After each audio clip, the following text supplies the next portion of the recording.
Welcome. Thank you for joining us. I'm going to go ahead and get started because I want to give our speakers their fullest amount of time, so people will continue to join as I'm talking. And we're glad you're here. Welcome to today's program, co-sponsored by the University of Maryland Center for Literary and Comparative Studies and the Georgetown Humanities Initiative. Today's conversation is part of UMD's series, Antiracism, Communities and Collaborations, which features scholarship, teaching, and public engagement to reimagine boundaries, model anti-racist literary and rhetorical inquiry, and foster collaborative relations across and beyond campus. We are delighted to partner with our colleagues across town at Georgetown. With this programming, we commit to art as a liberatory mode and a crucible of reckoning the importance of community and communal histories, decentering whiteness, dismantling white supremacy, and refusing racism, and throughout, holding up and honoring the knowledge work of Black, Indigenous, and other minoritized scholars and artists. We do this situated as we are on a university campus built through wealth extracted by slavocrats from the labor of enslaved Black women and men and children. And we also do this on the ancestral lands of the Piscataway people, to and for whom I offer this land acknowledgement. We acknowledge the truth that is often buried. We are on the ancestral lands of the Piscataway people, who were among the first in the Western Hemisphere. We are on indigenous land that was stolen from the Piscataway people by European colonists. We pay respects to Piscataway elders and ancestors.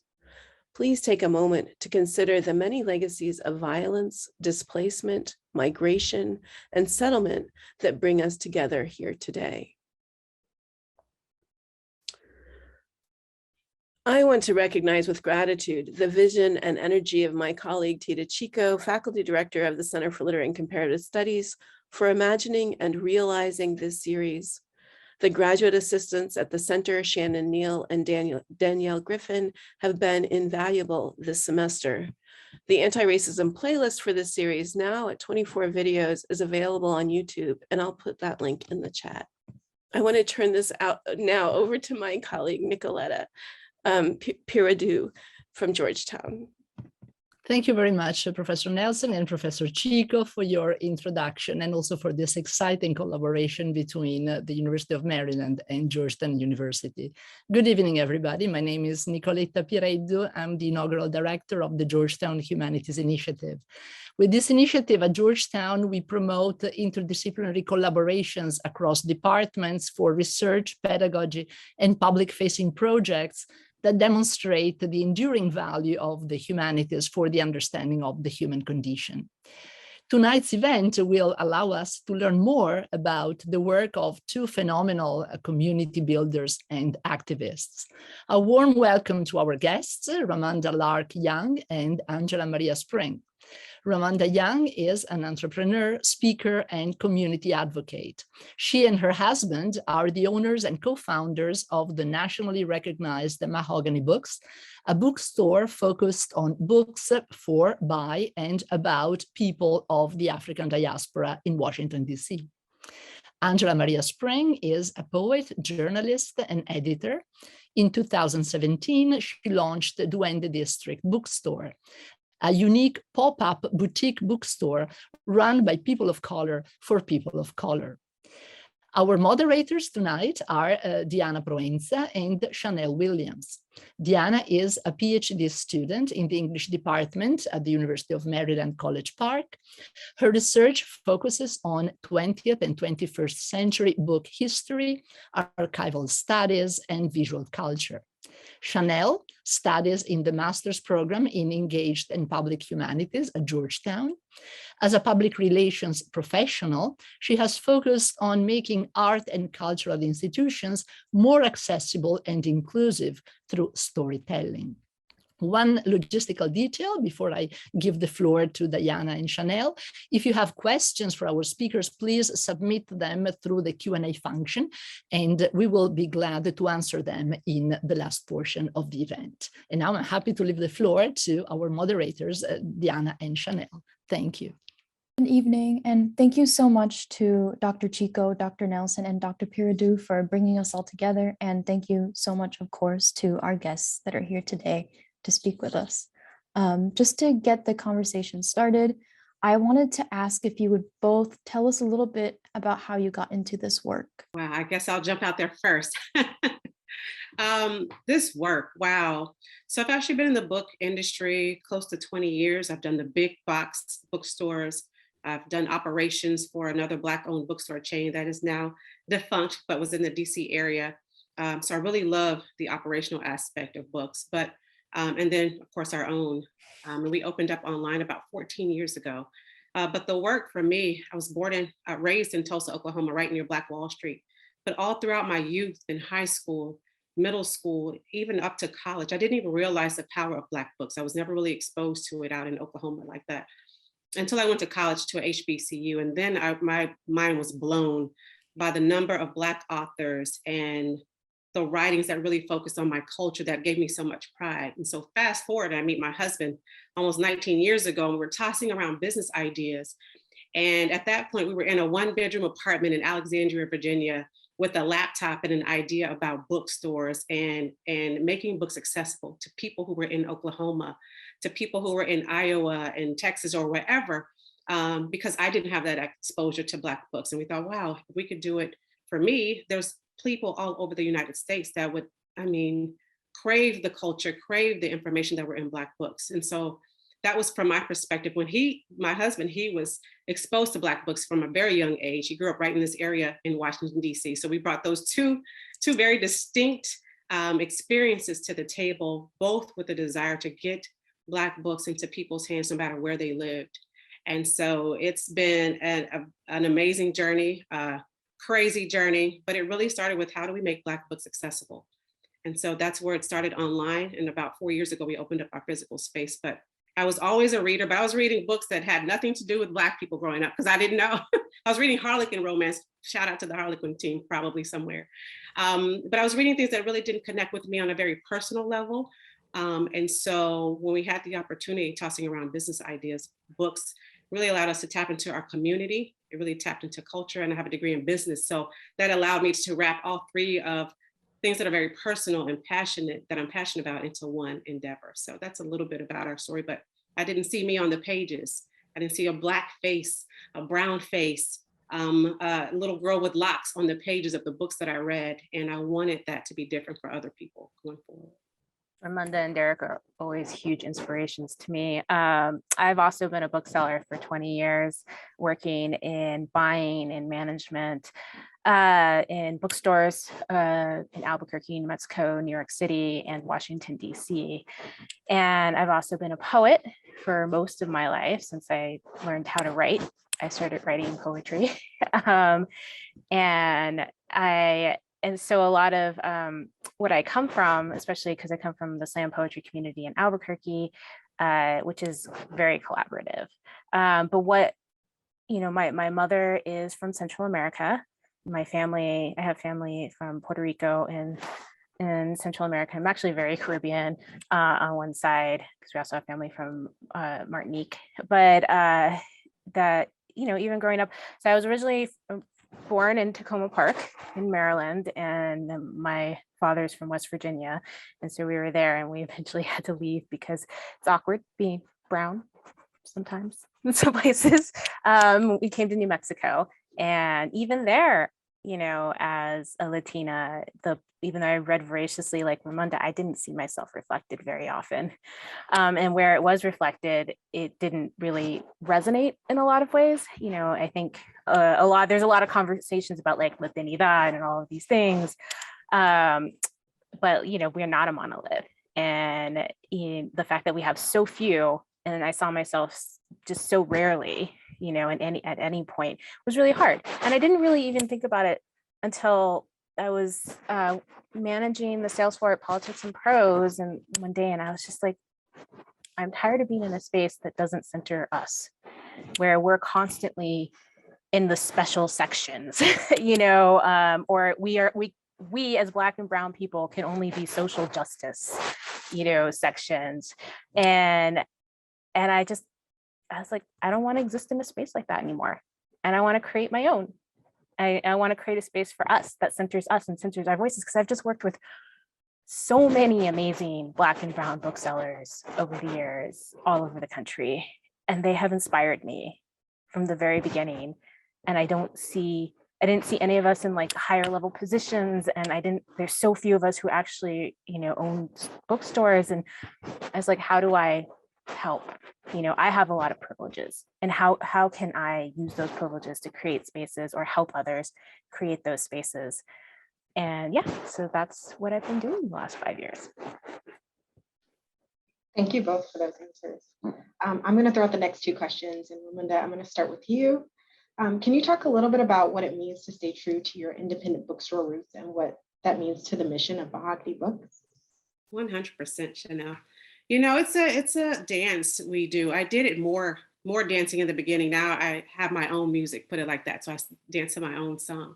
But in the beginning, when you're trying to get your name out there, you're like, oh, maybe we should take this opportunity or maybe that opportunity. But we never took opportunities that didn't feel good to us intrinsically. So we never had to deal with that. But, there were phone calls we would get from corporate people and hey, can you come on and say these 2 words or say this? And they didn't feel natural for us. And so since they didn't feel natural to us, we turned those opportunities down. A lot of people would call us and say, what, you turned this down? How dare you? It was this amount of money. But we knew that it was important to us to really value the words that are on the shelves here, what they meant to us from a very personal and deep space. And so I just have a self-check, when some opportunities come my way, does it align with who we are as people, as a person, as an entrepreneur? Does it align with my culture? Is it uplifting? There's so many books out there about slavery and civil rights, and that's a part of our history, but there's so much more. And I'm always thinking of those opportunities that show the breadth of who we are, because that's in alignment with what Mahogany Books stands for. But it hasn't been the most difficult thing. I'm very clear. I'm very proud. I don't feel like we have to scratch and claw for these opportunities. Never have, even when nobody knew who we were. We just wanted to stay true to who we were. I want to be able to look at my daughter, Mahogany, and say, you know what, we stood on principle. We didn't just do something because $1 was there or an opportunity to be seen in lights was there. It was never that. It was always, how do we get books into the communities of people that didn't have access to those? And I think once we keep that in mind, everything else was fluff. Everything else felt good to us intentionally. That's a word that Derek and I use often, is how do we move through this business intentionally and not just get caught up with everything that's popping up popular around us. And another thing that really keeps me grounded is when I think of my dad. He only went to the 3rd grade, but he was an entrepreneur, and I saw that, and I saw him create something out of his own hands. And even though he didn't have access to books and Black history, I saw that. And so that inspired me to, whatever we did, I was not going to sell out because it was something cool and something hip. So keeping him in my mind, keeping my grandmother who worked in kitchens of people that did not look like me, white people all over, in the United States and in Arkansas, keeping her in mind. So when I'm making decisions, I want to be able to honor her.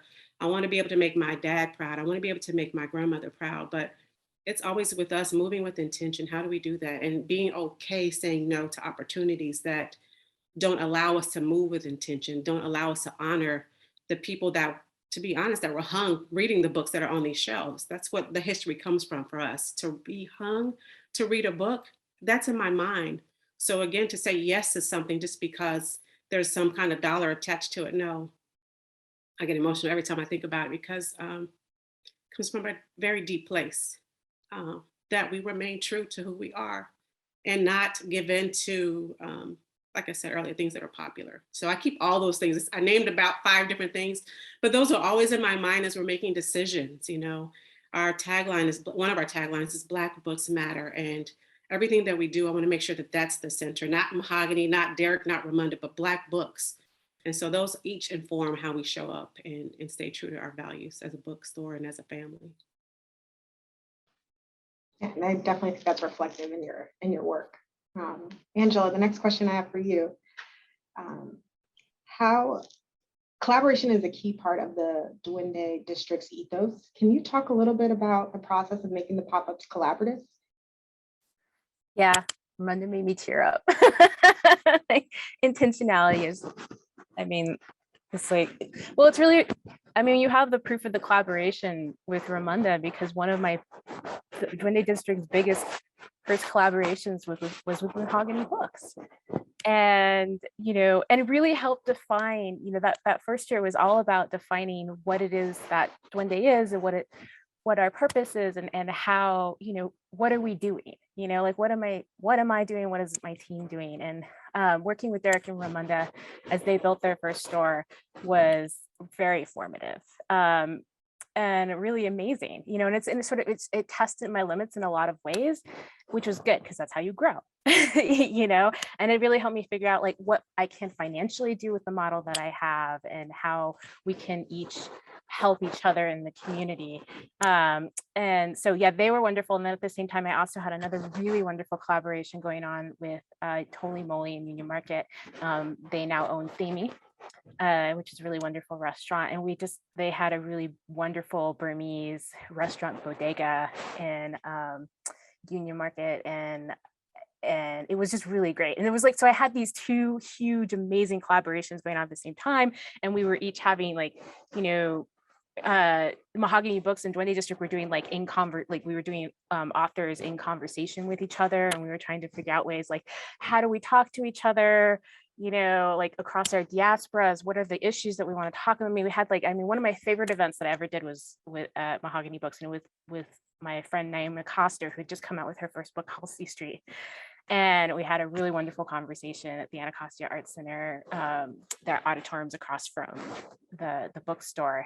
I know, it's like I literally look at Ramunda and I know exactly where you're standing, you know, because it was great. You know, I was in the store a couple of days a week, and it was just really wonderful. And it's just been a joy to see you guys succeed as you deserve to and continue to.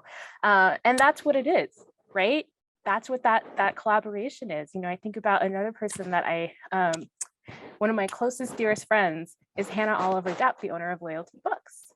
She was like my wedding officiant, y'all. I mean, like Hannah and I, back in the day, I was, you know, in the trenches at Politics and Prose. And so being able to watch her and her stores come up, and, you know, and we've collaborated as well on events and things like that, that is joy.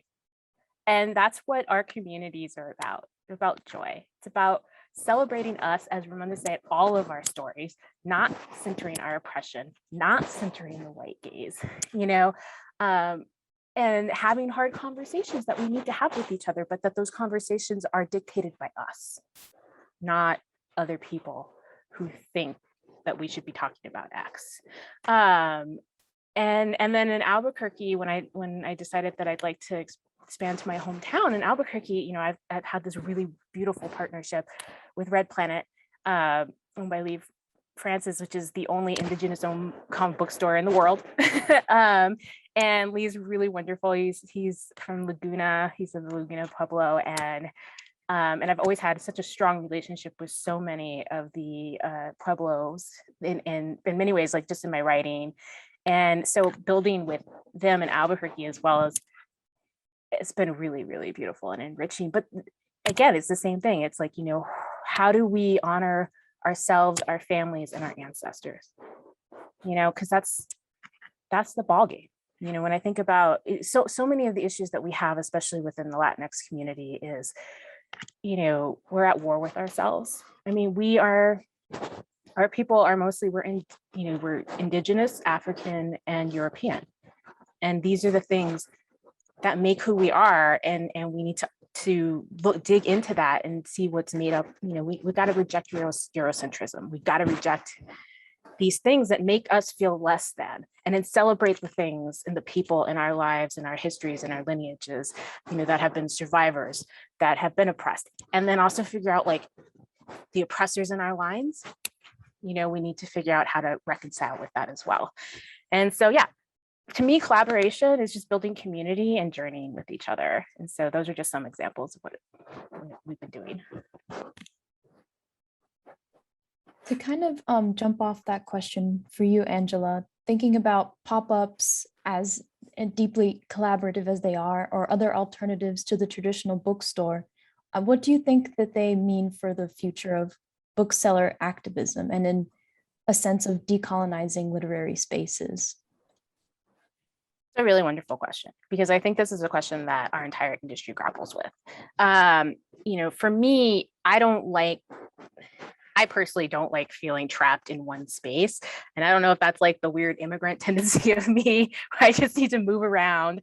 I can't stay still in one place, but I like being able to work with another business and ask them what they want, and how, whatever their space is and whatever their dream is for a Duende. That's how I'm always like, if anybody approaches me and they're interested, I'm like, what would your dream Duende be? Because it's their business and, it's their space, but you can turn any space into a really warm, welcoming literary community.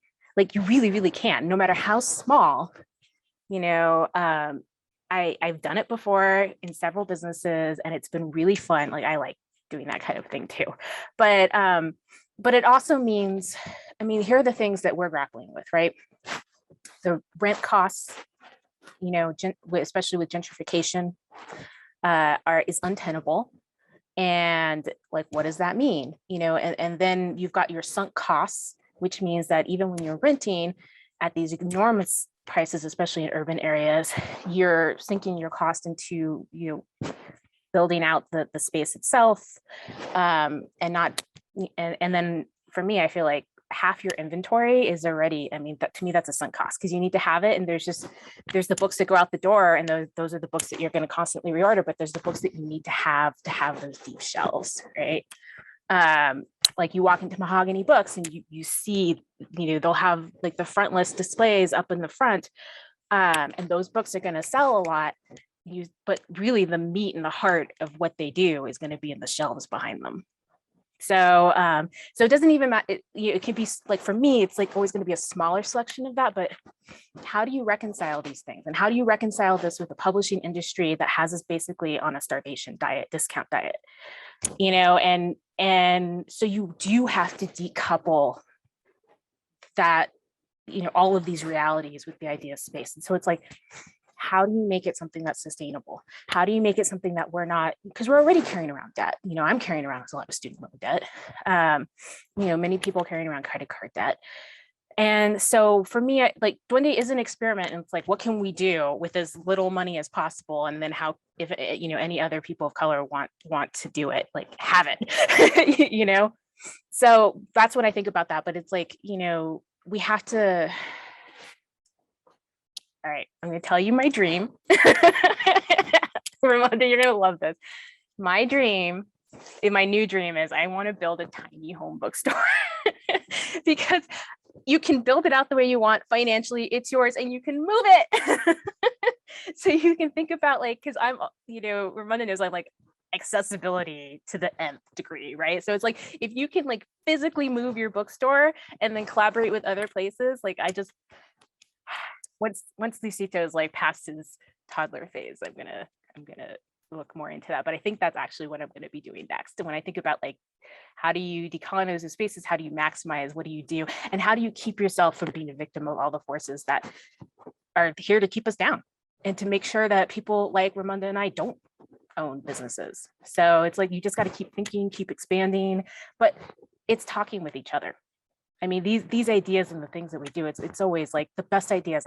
I always get the best ideas when I'm talking to other booksellers like Ramunda, Hannah, our friend Noelle, who runs Lit Bar up in the Bronx. Like these are the people who, they grease the wheels all the time.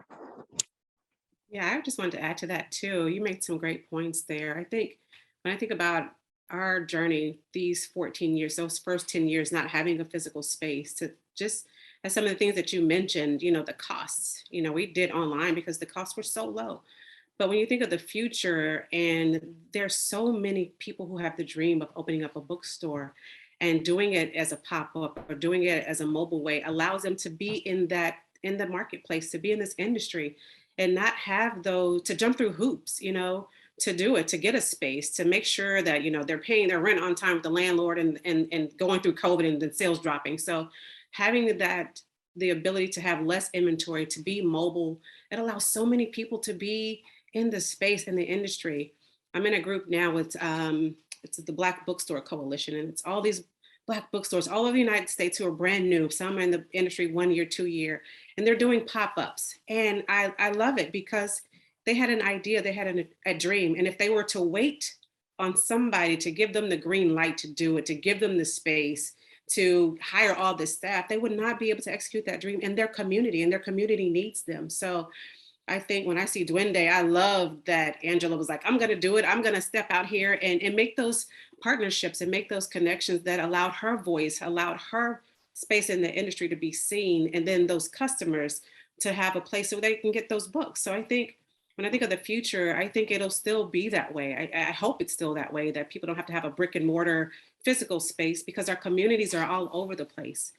And if that's cost prohibitive to have that type of building, and that, then yeah, we should not be locked down to that. So I love it. So I think the future will still be that way. Thank you both so much. I'm also in love with the idea of a tiny home bookstore, and I really hope that it comes into fruition. I wanted to ask Ramunda specifically about a recent initiative with Mahogany Books. I wanted to ask about Black Books Matter, which, as you said, is a movement integral to Mahogany Books, but also the title of your new writing series that amplifies young DC-based Black writers. As a nationally renowned and honored literary institution with a history of collaboration with renowned authors, how has this new and emerging group of voices reshaped the trajectory and canon of Mahogany Books' activism? Wow, awesome question. So I'm going to answer it, but it was my husband's ideas, but I know all about it, so I'm going to give it. And we talked about it at length. But it was really important when we think about the pandemic and where it started last year, and the isolation that it caused so many people just at home, and no community unless it was on a Zoom or something. So that lack of community was really apparent in a lot of ways. And so my husband and I were thinking of ideas. How do we capture what people were feeling, especially here in Ward 8 in Washington, D.C., who were isolated? How are they processing the pandemic? What are they doing?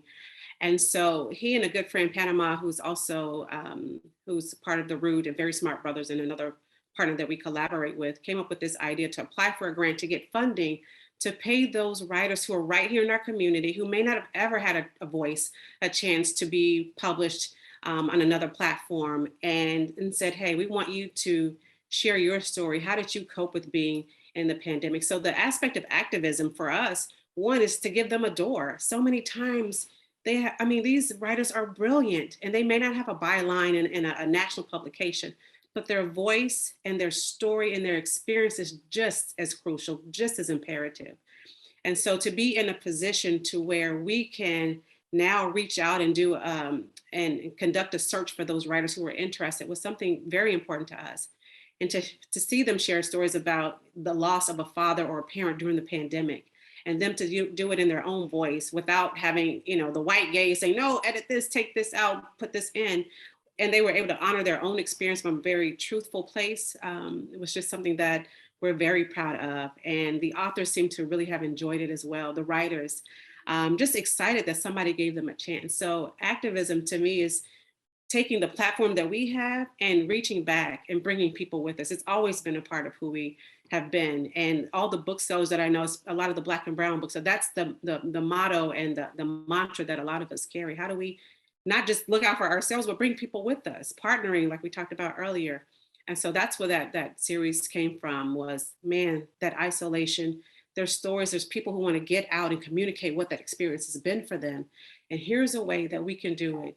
And using our platform to reach out and conduct that. So it's been great. It's been very cool. They've been excited. They have these amazing Zoom conversations, talking about each other's work. And of course, it's all on our website, all the work that they've shared. But it's been a powerful experience, and powerful from both sides, powerful for them, but then powerful for us too, to be in a space to do that. So it's been pretty dope, I should say, pretty dope. Thank you. I think we're going to stay here for a little bit, because I love what's happening when you think about what it means to be creating space for not just Black people or people of color to go to experience narratives that are about themselves, but also authors and authors of color. Can you talk about what the reception is like when people are experiencing your Mahogany Books and Duende for the first time, Duende District for the first time? You'll love this one, Ramunda. So I can always tell, especially when I'm doing when I have my standalone pop-ups and people don't know what I'm doing exactly. They think it's just like a bookstore and they walk in and, you know, they're Black or brown, especially women. They'll just be looking around. They'll be picking up books. I'll be like, hey, you know, but obviously I'm very pale. So it's like, you can't quite tell. And I'll be like, if you need any help, I'm over here. But they're like suddenly like, and about 5 or 10 minutes in, it's like this light suddenly dawns and clicks on where they're like, all of these books are for me. and they just sort of turn and they like look at me like, what is happening? This is amazing. And I love that discovery. Like that discovery is everything, because it's like we should always be able to walk into a space and feel that way. Period. You know, like every space, we deserve those spaces. You're Black or brown, you deserve those spaces. To walk into a place and feel seen, heard, known, loved. You know, I just reposted something on my thing where I was like, what would the world really be like if people truly love Black and Indigenous people? What would it look like? What would it be? I was over here snapping like, that's so good, Angela.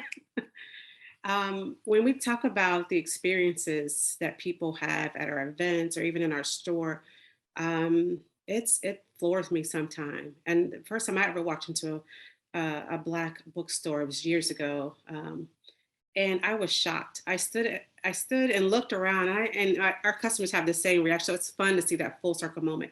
But I'm like, all of these books are by Black people. I mean, it just blew my mind. I've worked at the big box store. I've seen the section of Black books or women's studies and see 10 of books that are ours. So to walk into a space and see the breadth of books that talk about so many things, entrepreneurship, business and entrepreneurship, same thing. Talking about relationships and talking about, you know, sharing fiction stories or cookbooks. I mean, every genre, there is a Black or brown writer in that genre, but we didn't see it at those other places, hardly at all. We would see it just a small smattering.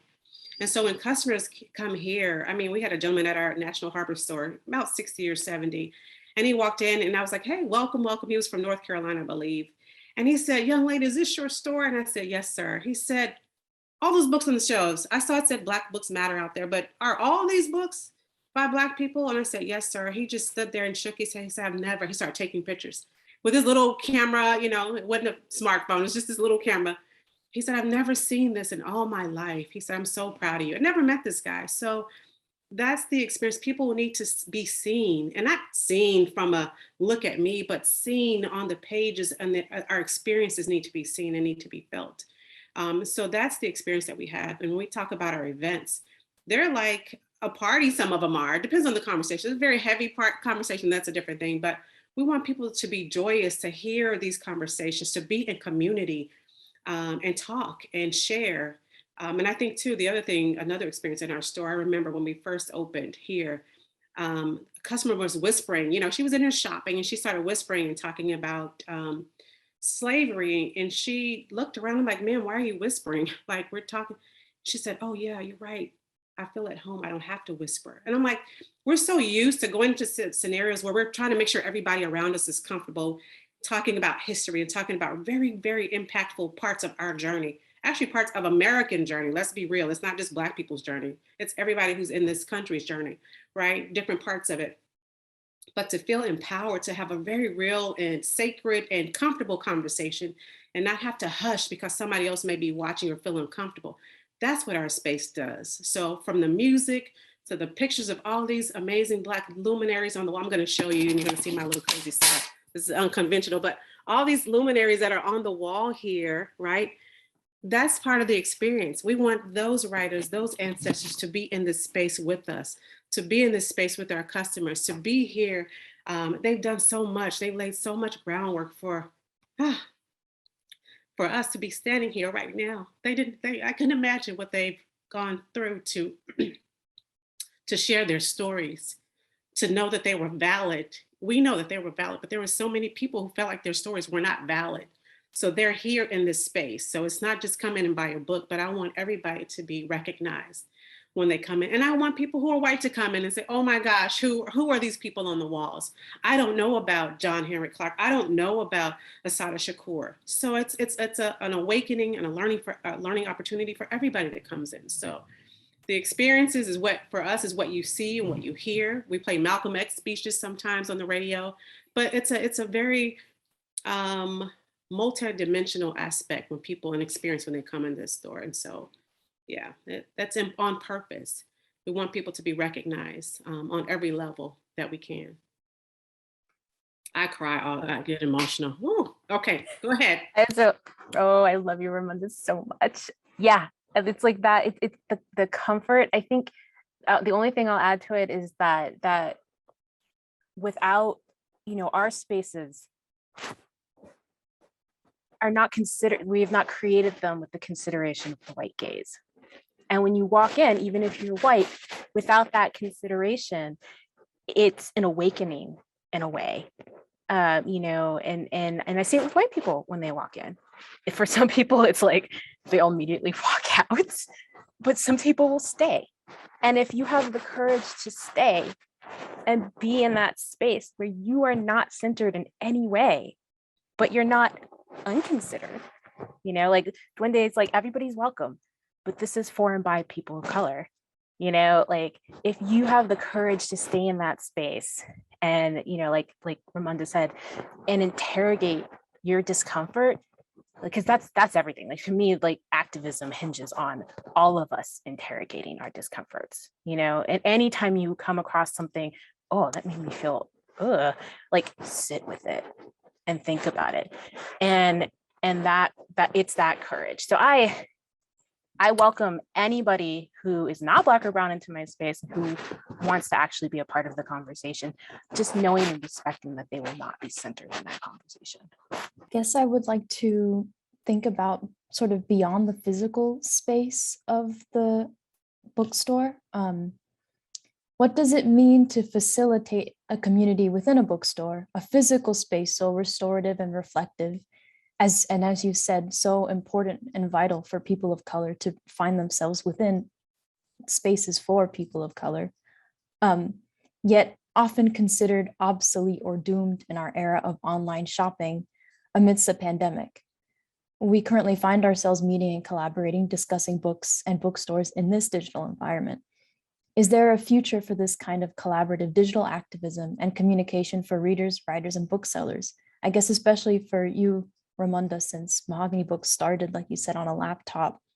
How can we think about this digital environment beyond it, like condemning and dooming the industry of bookstores and bookselling?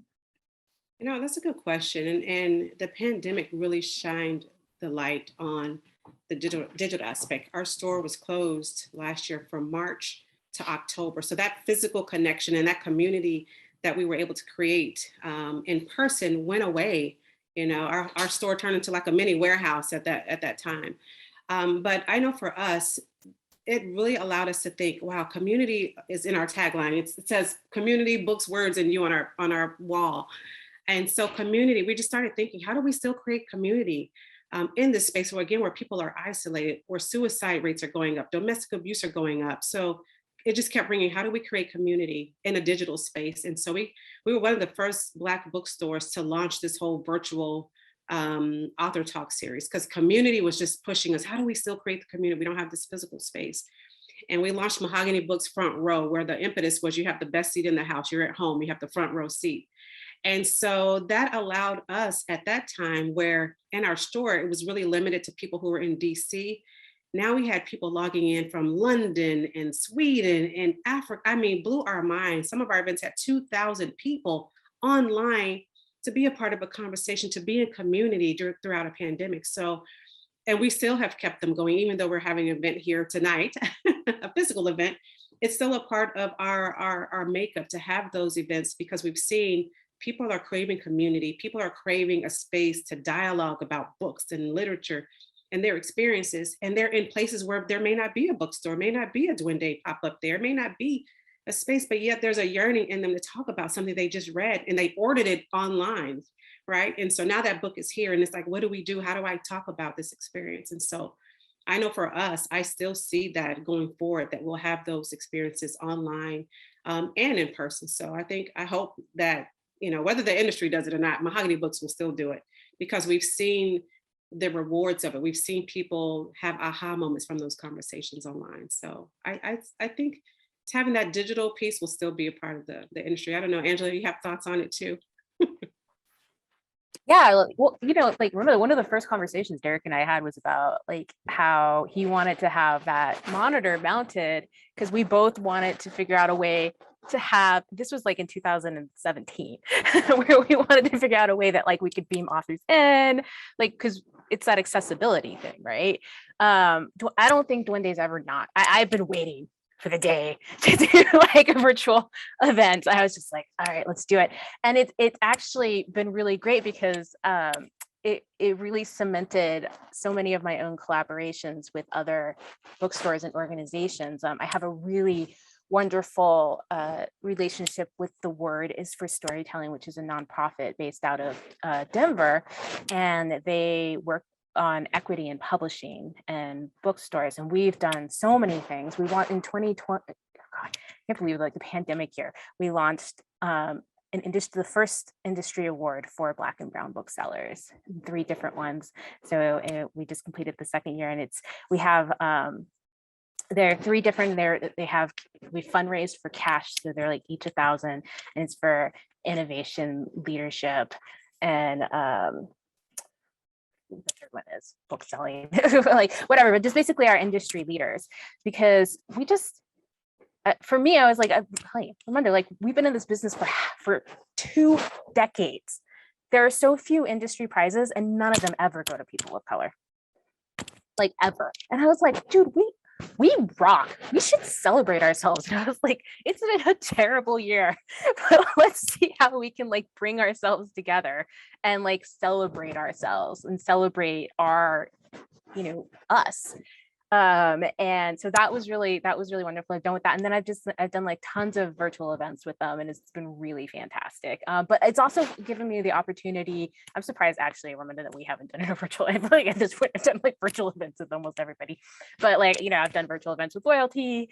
We've been able to do there's El Gran Combo, which is done by Word Up in New York, and they're really wonderful. And they had like a bunch of the Latinx owned bookstores, and we had like a huge, like big, you know, bunch of authors and just so many different people. I did a romance one with Mundos, which is a Latinx owned bookstore in Brooklyn, which was really great. And I had my mother sitting behind me. You know, and that was everything, because up until then all of my events had been in the DC area, and she was in this, and there were all these people, like Ramunda said, like from all over the world, just like all these Latinas from all over the world, and we were all just like alive in the chat and like talking about like just all these things, and it was really beautiful. Like I was just like almost like trying not to cry, you know, and my mom's behind me going, oh yeah, and she's like looking at the chat going, yeah, that's like, it's like that in Panama. You know, but that's been everything, you know. But it has also enabled us to really it's enabled Duende to flex its activism muscle a bit more. Like one of the things we did, and this was a lot of work, I don't know if I'm going to do it again necessarily, but we partnered with Ara Kwan, who's a really, really wonderful author and very active. And this was right at the beginning when there was just like so many Asian hate crimes happening. And I reached out to her and I was like, Reese, you know, I want to raise awareness. So like, what do we do? What do you think? And so we worked together and we put together like an auction.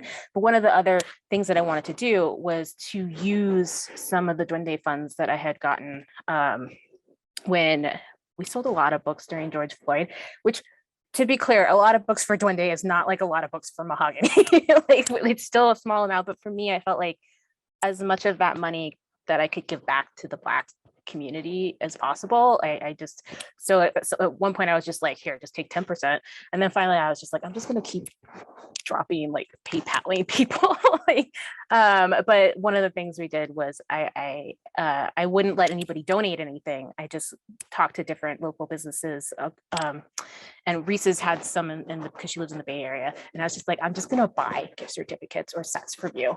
I want to support you because this is like the most difficult time for us in those physical spaces, and so it enabled us to like actually financially support local businesses, but also raise this money for APEN, which is where Reese wanted it to go. And so, yeah, so it's like not everything. I thought it was great. We raised over $500, but it was a lot of work, but it was an online auction and I'd never tried it before. And I don't think I would have had the gunness to do it unless we'd been doing a lot of things like this. So yeah, I definitely agree, Ramunda. I think that we'll definitely always be doing some hybrid online in-store type of programming. Yeah, and I think too, to add to that, when I think about the authors, the caliber of authors that you've had the chance to talk with, or that are the communities that are online because virtual. I mean, some of these authors may not have ever traveled, but they were able to log on and we were still able to have a very intimate and in-depth conversation. So digitally, especially when the publishers were not shipping, letting people go on book tours, it's a pandemic at that time. But man, the amount of authors that we now had access to because they were able to do it from their home and it wasn't a travel budget that they had to grapple with. I think it only enriched the experience for all of our customers. And I mean, customers all across the world that now could sit there and listen to a certain an author that they may not have ever had that experience to because that author was not in their town. And digitally, that allowed us to have just, so many authors come through a lot of the bookstores. And I think that was just powerful, that people should not, and they were not limited to the people that just came to their town. So I'm hopeful that the industry will see that and continue it forward. Great. Well, in the spirit of celebrating folks, I'm curious about what are you all reading right now, or what authors are you keeping your eye on? I'm gonna make Ramunda go first. I just felt like I was talking. Go ahead. I have books. I know. I have like I'm like neck deep in poetry collections right now because I do my monthly roundup column for the Washington Independent Book Review. And then I've got something coming out with somebody else too. That's like I will tell you, I'm gonna literally just hold it up to the screen right now because it's blowing me away. Which Gumbo Yaya by Oriel Murray, and I think it won the Cave Canem Poetry Prize last year. Really, really good poetry. So that's definitely put that on your list there. But I think the Suisse Fennell's anthology is really, really good. It's Wild Tongues Can't Be Tamed. Did you love that too, Ramunda? So good. There's just like all the beloveds are in there, Elizabeth Acevedo, Ingrid Rojas Contreras, who also has a memoir coming out next year that I'm really excited about. But like Ceresa's got something in there, and it's just a really beautiful anthology. Lots of good anthologies. There's the speculative fiction for dreamers anthology just came out, and that's really wonderful. And let's see. Oh, and I'm reading. There's Poet Warrior, which is Joy Harjo's memoir, which is really fantastic. Let's see what else. I love Dreaming of You, the verse novel by Melissa Lozada Oliva. We just did an event with her. So many things. All right, I'm gonna let Ramunda go because I'm just like, I'll just keep saying things. Oh my gosh, you know what? I'm embarrassed. My nightstand is just like toppling over next to my bed. It's ridiculous. But one of the books that I am so pumped up about, and I'm always hand selling it to our customers, is the Afro Minimalist Guide to Living with Less. And I'm trying to think if I do have one on the shelf, of course. Actually, I just had breakfast with her today, but she's just a dear friend here. It's by Christine Platt. And I love it because when we talk about the whole minimalist movement, I always felt like as Black people, we were not seen. And it was you think of the living room with these beige colors and only 2 chairs in there. And so you think of minimalist in that way. But she comes from a very cultural aspect of why we're buying or why we're purchasing things. And when I read it, I love that a lot of the way that we move and that we're purchasing or we're buying things because it's on sale, not because we need it, because it's on sale. So from a minimalist perspective, she really honed in from a cultural aspect, why we do what we do. And I love it because it's not just, oh, this is why Black people buy this and that. Everybody's reading this book because everybody can make adjustments in their life about what they're buying with intention, and doing so your house is not cluttered with all these 25 different dresses. Maybe you only need 8 dresses, or, you know, but making sure whenever you purchase it, it's with intention. It's something that you're really going to use, or something that you're really going to love. And so when I put this book into people's hands, they're like, oh my gosh, I need that. I'm spending, I'm buying this. And I love that, again, it recognizes and pays homage to where we come from, why we're buying it, the cultural aspect. A lot of times as Black people, we're buying a lot of things now because we didn't have it. We weren't even exposed to the type of money that a lot of people have. And here we are now, we're successful. We're going to buy these 20 pair of this or 20 pair of that, and not realizing the psychological aspect of why we're doing it. But to have a book that can shine the light on that and make us think about it, I mean, I love it. So that's one that I'm reading. Of course, 1619 Project, we just did an event. And so that's on everybody's probably book list. But to hear Nikole Hannah-Jones talk about the book and the boldness and the courage that it took to write this and still be there and hit #1 New York Times bestseller with so much controversy, that's a book that I'm just now cracking open, but I'm excited about, to read. But there's so many. There's a great one by Nedra Tawwab. People call her the Instagram therapist. But it's about boundaries, and especially now working from home, everybody's boundaries are getting all crisscrossed up. And how do we put those boundaries in place, whether it's family, whether it's with friends, or whether it's for work? And a lot of people need those tools now. So she has a powerful book out that I've been reading too, trying to establish my own boundaries, because I can work to 5 a.m. and that's not a good thing. So I'm a work in progress. But those are some of the books that I'm reading right now. Boundaries and rest. Looking at you.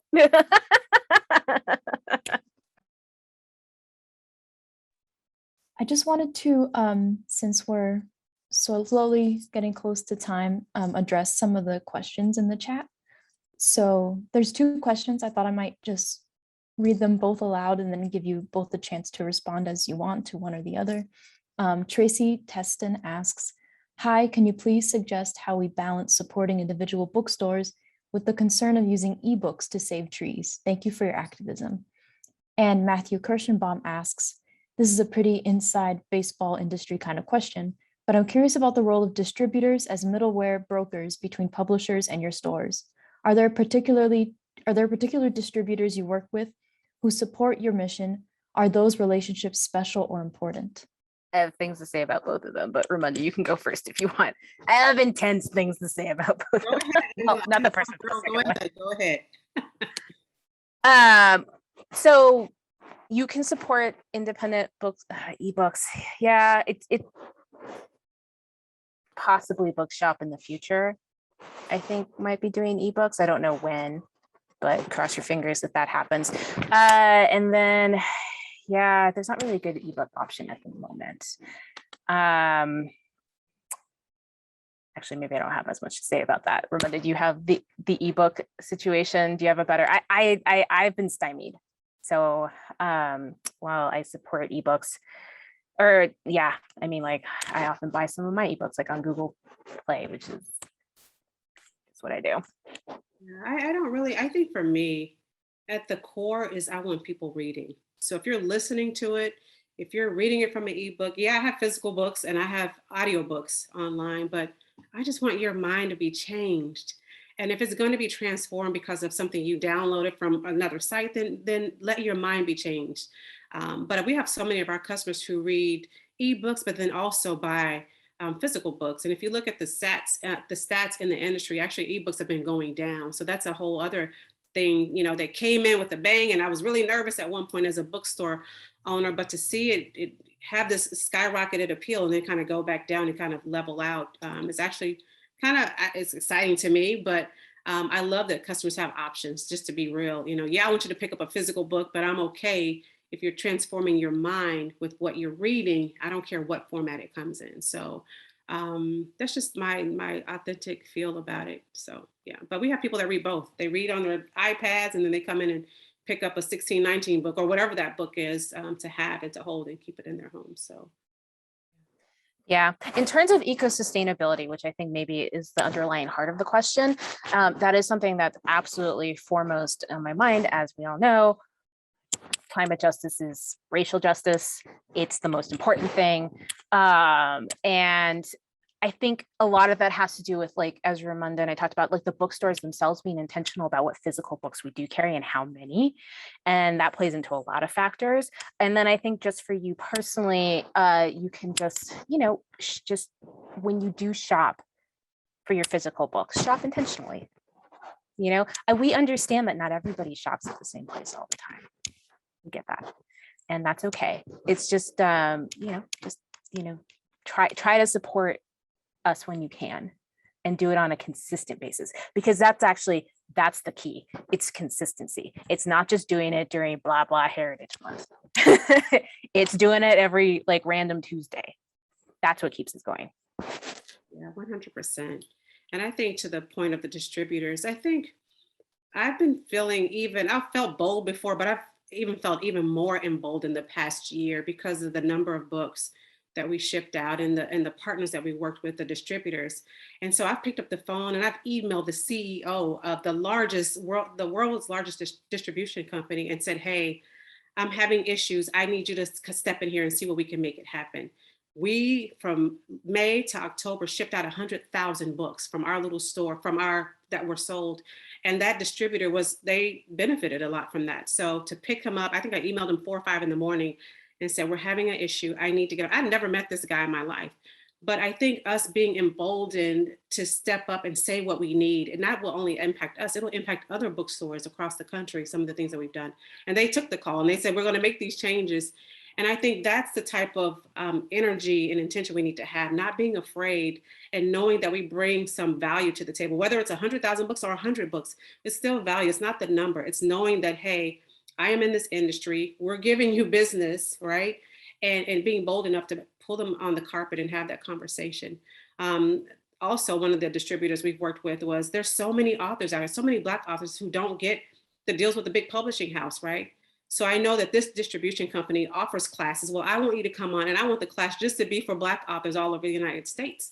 And I know your business is doing all this, but this is what we need for our customers, our community, and for them to be okay with it. And they did. So I think it's just us speaking up and asking for what we need, and making it happen. There were so many times that we didn't ask because we were afraid they were going to say no, or is this, doing too much? But I've been seeing that more and more, that people are speaking up and asking for what we need, demanding, because we know that it's a very symbiotic relationship, that there's room to ask for what we need. So it's been interesting. There's still more work to be done with the distributors. There's a whole, I still feel like it's such I don't even want to get all hyped up about it. Angela knows, when we think of pricing and how a lot of the bookstores, I feel are just captive as hostages when you think of the pricing out there. And there's so many, the industry is just shrinking and shrinking for how many people are distributors out there and wholesalers. And so that impacts us when it's a monopoly now. Very few other places to go. But I think it's, how do we work from the inside? How do we have those conversations with people and not just stand on the outside and fuss about it, but call these people to the carpet and say, this is a strategic way that I see that we can make this happen. So those are some of the conversations that we're still having, and still just seeing incremental movement, but it can be done, hopefully. And if not, I'm just going to start my own distribution center. So that's a whole other thing. But I think there's a lot of room that can happen there, a lot of change, but it is frustrating. 100% agree with Ramunda. Monopolization is a huge problem. And when you think about how we need to fight back as an industry, and what, when we talk about grassroots and progressivism, we need to fight back against that, especially because we only have one major, wholesaler, and they're killing us through attrition.